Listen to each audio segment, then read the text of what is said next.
श्री रामकृष्ण लीला प्रसंग स्वामी शारदानंद जी द्वारा लिखित पाठ संख्या 135 द्वितीय अध्याय भाव समाधि तथा दर्शन संबंधी कुछ बातें।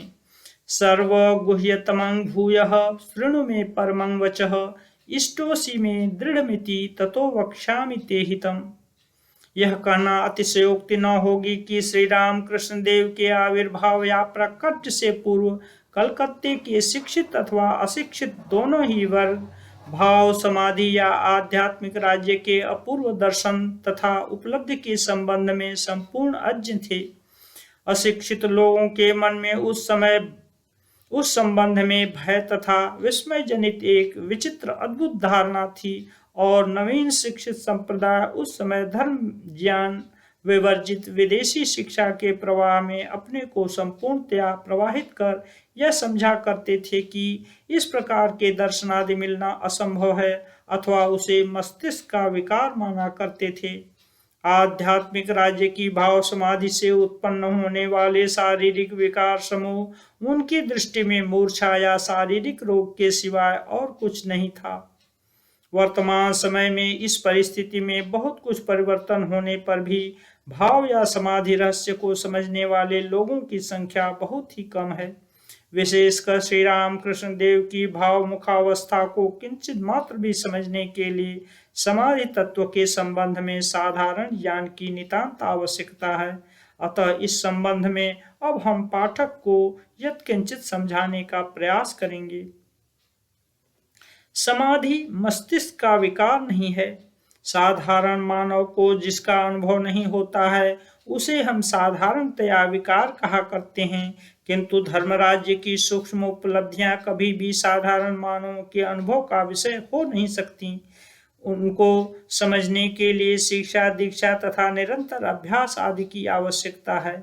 इस प्रकार के असाधारण दर्शन तथा अनुभव आदि दिनों दिन साधक के हृदय को पवित्र बनाते हैं तथा उसके अंदर नित्य प्रति नवीन शक्तियों का संचार कर उसके हृदय को नवीन नवीन भावों से पूर्ण कर क्रमशः उसे चिर शांति का अधिकारी बनाते हैं। अतः इन दर्शनों को विकार कैसे कहा जा सकता है? यह सभी को मानना पड़ेगा कि विकार मात्र ही मनुष्य को दुर्बल बनाता है तथा उसकी बुद्धि का ह्रास करता है। धर्म जगत के दर्शन तथा अनुभूतियों के फल जब उससे संपूर्ण विपरीत हैं तो ऐसी स्थिति में उनके कारणों को भी संपूर्ण विपरीत मानना पड़ेगा और इसलिए वे कभी मस्तिष्क विकार अथवा रोग नहीं कहे जा सकते। समाधि के द्वारा ही धर्म लाभ होता है तथा चिर शांति मिलती है। इस प्रकार के दर्शनादि के द्वारा ही विशेष विशेष धर्मानुभूतियों का सदा से अनुभव होता रहा है, किंतु जब तक मन की सारी वृत्तियां निरुद्ध होकर मानव निर्विकल्प अवस्था में नहीं पहुंच जाता तथा अद्वैत अवस्था में अधिष्ठित नहीं होता, तब तक वह आध्यात्मिक जगत में चिर शांति का अधिकारी नहीं बन पाता। जैसे कि श्री राम कृष्ण देव कहा करते थे, जब कोई कांटा चुभता है तब दूसरे कांटे के द्वारा पहले कांटे को निकालने के पश्चात दोनों ही कांटों को फेंक देते हैं। भगवत विस्मृति के कारण ही यह जगत रूप विकार उपस्थित हुआ है। नाना प्रकार के रूप रसादि के अनुभव रूप विकार धर्म जगत के उपरोक्त दर्शन अनुभव आदि के द्वारा प्रतिहत होकर मानव को क्रमशः उस अद्वैत भूमि में ले जाता है। तब रसो वैसह इस ऋषि वाक्य की उपलब्धि कर मानव धन्य हो जाता है। यही उसकी प्रणाली है। धर्म जगत के जितने भी मत अनुभव तथा दर्शन आदि हैं वे सभी मानव को उसी लक्ष्य की ओर अग्रसर कराते रहते हैं।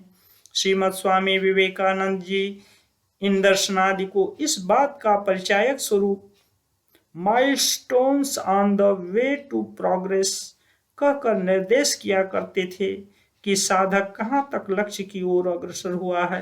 अतः पाठक यह न सोचें कि भाव विशेष के किंचित प्राबल्य अथवा ध्यान की सहायता से दो एक देव मूर्तियों के दर्शनादि में ही धर्म की इतिश्री हो जाती है।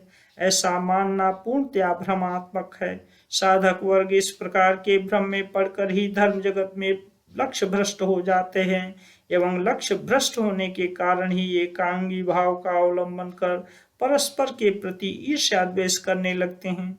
भगवत भक्ति के लिए अग्रसर होते समय जब यह भ्रम उपस्थित होता है, तभी मानव कट्टर तथा एकांगी बन जाता है। यह दोष ही भक्ति मार्ग में एक बड़ी बाधा है तथा मानव की हीन बुद्धि के कारण ही इसका उदय होता है।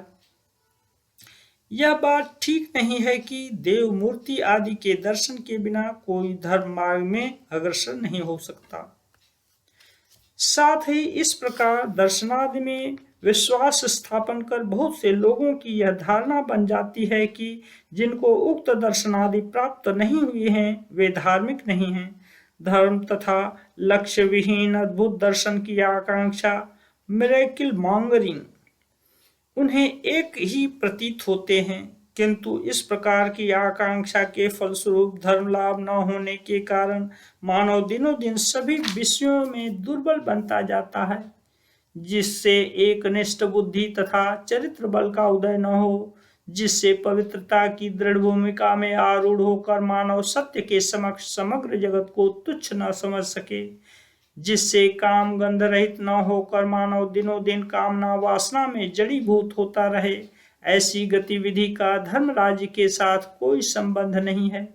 अपूर्व दर्शनादि के द्वारा यदि किसी के जीवन में इस प्रकार का फल प्राप्त न हुआ, तो ऐसी स्थिति में दर्शनादि के होते रहने पर भी यह समझना चाहिए कि अभी वह धर्म राज्य से बाहर है और वे दर्शनादि उसके मस्तिष्क के विकार मात्र हैं तथा उनका मूल्य कुछ भी नहीं है।